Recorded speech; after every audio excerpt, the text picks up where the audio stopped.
Many have come out to declare war against a higher being. The Bible is almost certainly a myth. They say there is no God. We want the word God removed from the national anthem. And the stigma has been stifling. People look at you as a devil worshipper. I think I've been called basically evil. It's a face-off of the faiths with bold and brazen intentions. If you believe in a God, you are actually deluded. Fools say there is no God. Were they created from nothing, or did they create themselves?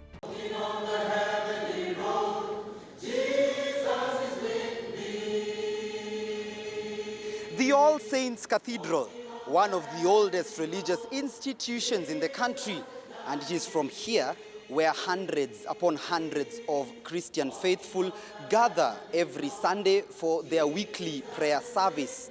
Just part of the over 10 million Kenyans who profess the Christian faith. But this story is not about the Christians.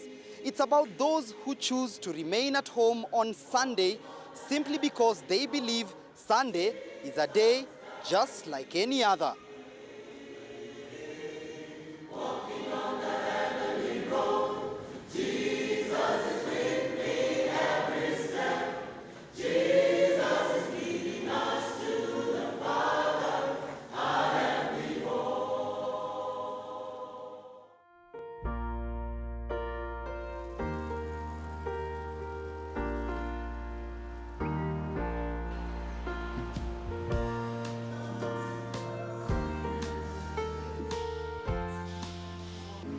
The All Saints Cathedral is 102 years old, and it is perhaps the country's most outstanding symbol of Christianity, especially for those who identify as Anglicans. Built on an English Gothic style, the church has for more than a century been a prayer house, a home, a sanctuary for many believers who find solace and security at the house of the Lord. Its structure has stood the test of time, and perhaps its significance hasn't. It's a typical Sunday morning at the residence of Harrison Mumia. His day begins just like any other: breakfast and then relaxation. The young man is unapologetic about how he chooses to live his life. I think I've been called basically evil. I think people have said that I'm advancing an evil agenda for the country. An evil agenda for the country because Harrison believes that there is no God. There's something wrong with religion.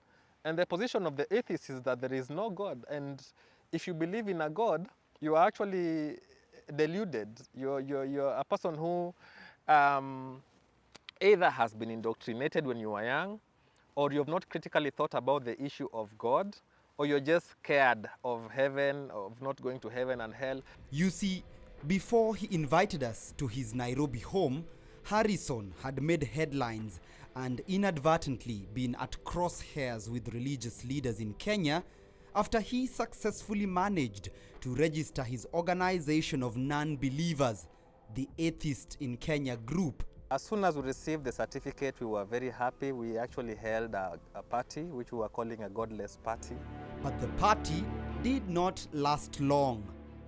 The intention of these evil people is clear: to create animosity between Christians and Muslims in this country. We should never succumb to this temptation, for evil can only be overcome by good. Kenya acknowledges there is God. So we do not have room for our national anthem acknowledges we honor and respect God as a nation. So we do not have room for people who think there is no God in this. Following widespread outrage from the clergy and the public, then Attorney General Githu Muigai, together with the Registrar of Societies Mukulu Kariuki, revoked the society's registration, stating, quote, "I wish to withdraw the registration of atheists in Kenya following concerns relating to the society's advocacy and public pronouncements, which have generated great public concern, which is prejudicial and incompatible with the peace, stability, and good order of the Republic of Kenya. So, in regards to that statement, do you believe that the Office of the Attorney General views you as a threat to security and stability in Kenya? I think this idea that public pronouncements are likely to cause a breach of peace is superfluous, which means that it's neither here nor there. But indeed, the group has made controversial declarations. For instance, atheists want the government to scrap off the study of religious education in schools, saying it discriminates against children of those who say God is fiction. What we want is we should come up with one subject. This subject can be called religious studies, not Islamic religious studies, not Christian religious studies, not Hindu religious studies. Just call it religious studies. In this subject, introduce all the religions that we know right now, but also go back to the African religions, because if truth be spoken, before these religions came to Africa, we had our own religions, and yet we don't even talk about them. Why do they bring up the argument of scrapping off these religious studies? We, the Muslims, we say Islam is our religion. Christians, they call it their religion. Hindus, they call it their religion. Then what does it bother them? There is no room in our education system for atheists, as it is now. There is no room in our society for them to champion their rights in a manner that offends other people's freedoms. But to the extent that they uphold these values on their own and they believe in them, that there is no God, they do it among adults, I think they have a right to do it. But it is not only adults involved. 4.5-year-old Mason is just about to enroll into school, but his parents are not of the opinion that he should be taught about religion while in school. I think it's important that our children get to understand use of logic, reason. If they hold even their belief, they are understanding of what they believe in, not just believing because they want to believe. I have no intentions of indoctrinating him in anything. One, there is no such a thing as an atheist creed, so I can't indoctrinate him in that. But I would rather prefer that he's able to ask any question he wants. He's able to get either to be given the answers or to find out the answers for himself. And nobody is ever going to look at anything he says or does to find the answers as necessarily bad or good. But why are atheists against religious studies? What then do they stand for? And most importantly, what makes them non-believers? For counseling psychologist Dr. Robert Osoro, atheists are born out of a traumatic experience. There must be a reason, that a trigger that which has triggered that person to make a decision, and a decision that which is made. Psychologically, there must be a trigger that has made that person to make a decision. What are some of these things that would trigger somebody who's been raised in Christianity to lose the faith and then choose a secular life? I think one is, with the challenges we have and ups and downs, that we make one believe that if there is God, I cannot pass through all this because God will not allow me to go all through this. For Brenda Jepkorir, what Dr. Robert calls a trigger is more or less a revelation that made her question a lot of what she read in the Bible while in high school. For me, as a Catholic, when I interpreted it, it was like Mary was the one person who could really assist me reach to Jesus and all that. But there are people who are looking like I'm worshiping the devil, like it's idol worship to worship Mary. And that would really be disturbing. In fact, I became an SDA for a while and read all those, the Great Controversy and National Sunday Law, just to try and find out where is this really truth, where the truth really is. But reading the Bible never truly gave full closure to Brenda. The 31-year-old mother of one is now a staunch atheist who says morality is defined by conscience rather than religion. I believe the Bible is a myth. Yes, I would say that the Bible does not give me facts. It's just, a mythological story. It's a statement that would make this man cringe. Jackson Olesapit is a man who has dedicated nearly 3 decades of his life to serving the Lord. A diligent servant who rose to the helm of the Anglican Church in Kenya on the 3rd of July 2016, becoming the 6th Archbishop of the Anglican Church. I ask him of his thoughts about atheists, to which he points me to a Bible verse. The fool has said in his heart, there is no God. They are corrupt. They have done abominable works. There is none who does good, is what Psalms chapter 14 verse 1 states. I think the atheist group in Kenya are just looking for me, it is just like a cheap publicity to be known by fighting the existence of God, because that is something you can't fight. You can't fight the existence of God, according to me. And I don't think they believe even in themselves that that is a war they are going to win. They can't.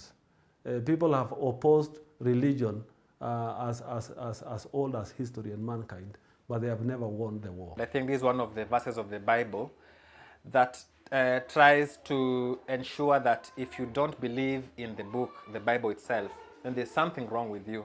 And this is how religion has managed to entrench itself in the history of humanity, by trying to make those who don't believe in that religion to look like there's something wrong with them. So Psalms 14:1 is one of the Bibles which I would pinpoint as a segregationist kind of verse.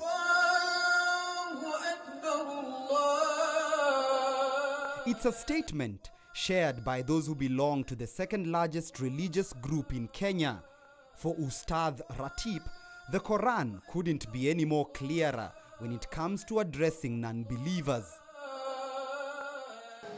We have Quran chapter 52 verse 35, whereby the Creator is asking, were they created from nothing, or did they create themselves?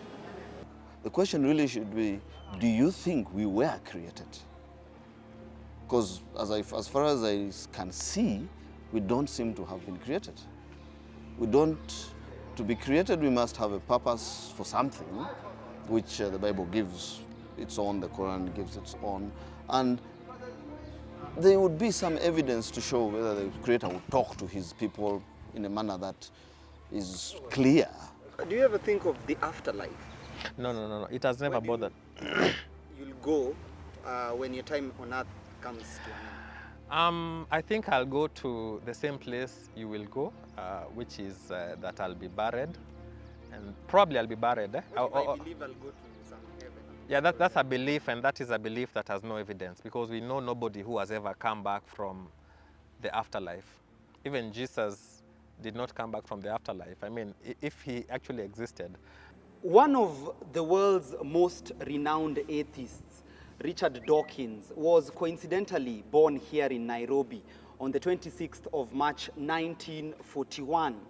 Dawkins has authored a book titled The God Delusion, in which he contends that the chances of there being a superior creator is slim to none. In his book, Dawkins argues that religious faith is nothing but just a delusion. If you're a modern-day non-believer, then Richard Dawkins may as well be the Alpha and the Omega. We have the opportunity to develop a new morality, and that is an exciting part of what it means to be human.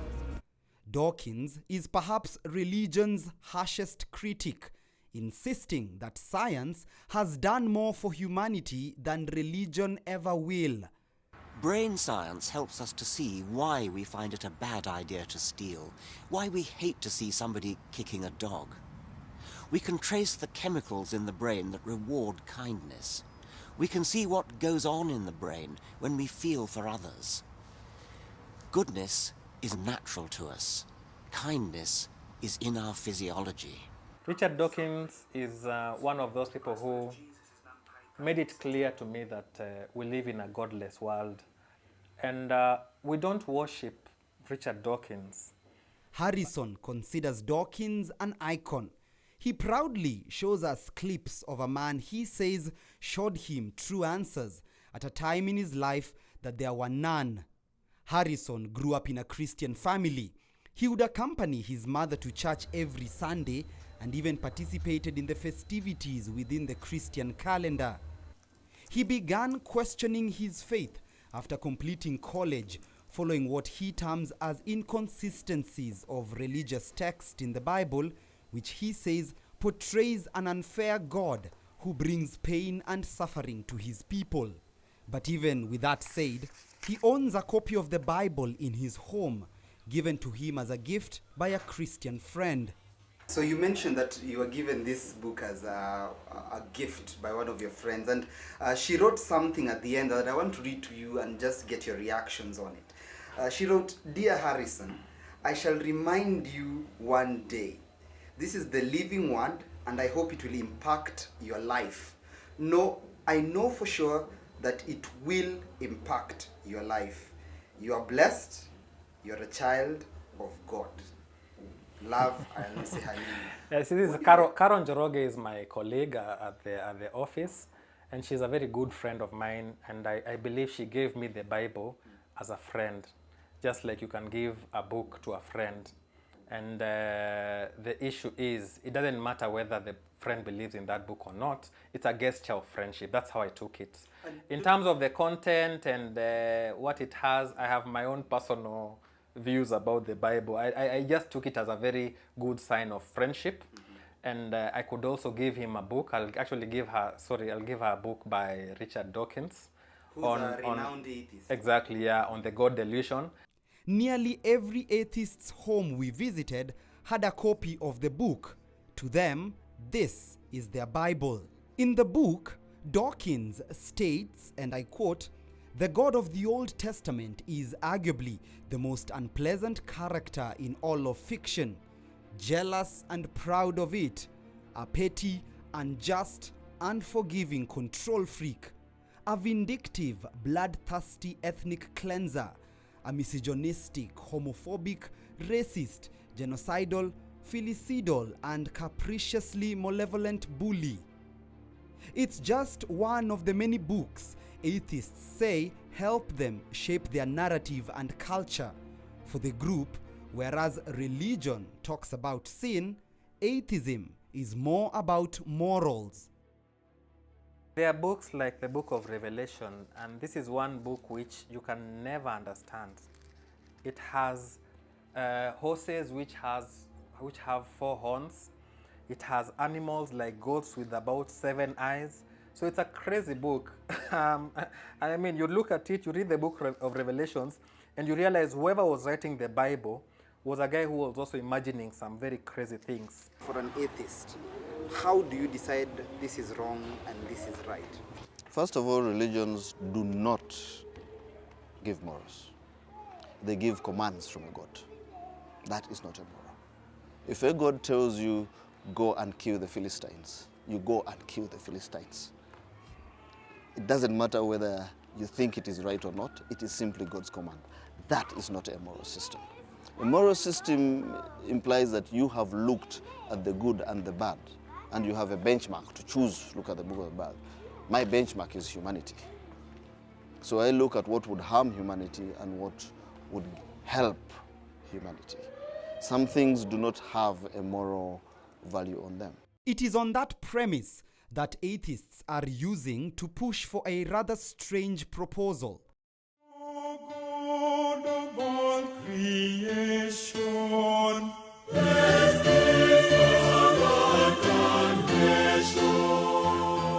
The Kenyan national anthem is now 56 years old. It's among the symbols of national unity and is considered world over as one of the best anthems.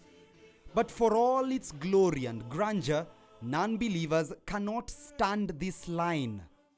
The anthem, which starts with the words, "O God of all creation, bless this our land and nation," was composed at independence by a committee of 5 members. Now, atheists want the word God removed from the national anthem. So our main beef with the national anthem is that we are feeling left out. And we want to be part and parcel of we want to feel like we belong whenever we are standing up to sing the national anthem. We want to feel like it is an inclusive national anthem.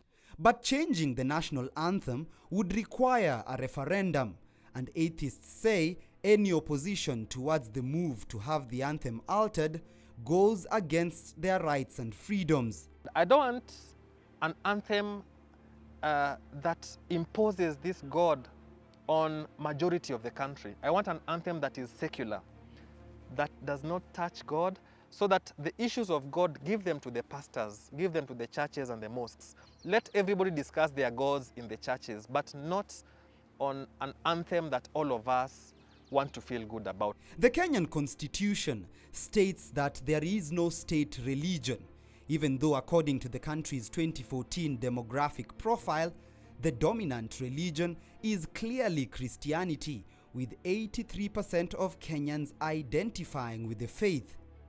11% make up the Muslim population, with a further 8 religions taking up 8% representation. A majority of the atheists in Africa are found in South Africa, Mozambique, Botswana, and Ghana. Barack Obama Sr. was a self-proclaimed atheist, announcing at a time when not many were bold enough to say so in a country where the state and religion are almost considered one.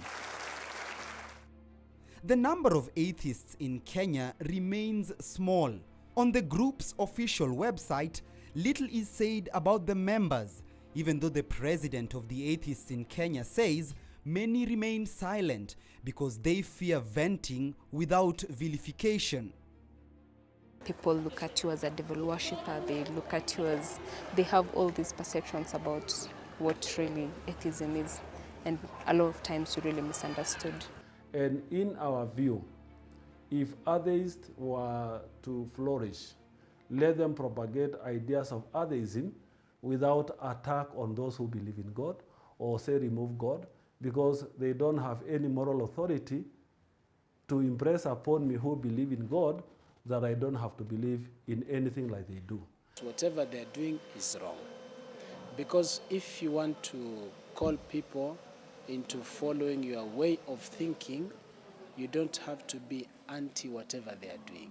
On the heavenly road, Jesus is with me. For a group that is strongly against prayer rallies, overnight keshas, and crusades, atheists in Kenya say they cannot be ignored any further, and for them, the battle is more ideological than it is superstitious. There's this feeling that you really are against religions, and specifically Christianity. Why not just have your own beliefs and live with them? Why are you bothered with what Christians are doing and all that? I will ask the same question of religious people. Why can't they just live their beliefs and ignore the rest of the world? The reality on the ground is that they don't. They use their beliefs to control the laws, they use their beliefs to control our morality, they use their beliefs to control our behavior, they use their beliefs to control the rest of society. They've made their choice. Although choices also have consequences. Okay? That choice that you make, that's why there is judgment. For us we are going to be judged on the choices that we made. They are just looking for space to be heard. And the way to look for space to be heard is to think who is, when I fight, will make me heard.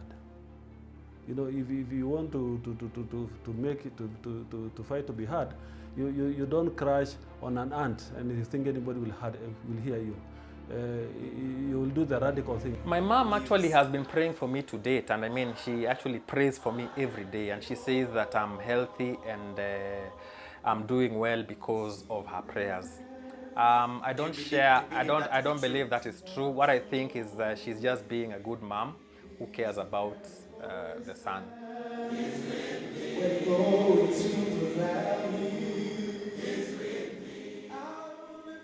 Timothy Otieno, KTN News, for the special report, Against All Gods.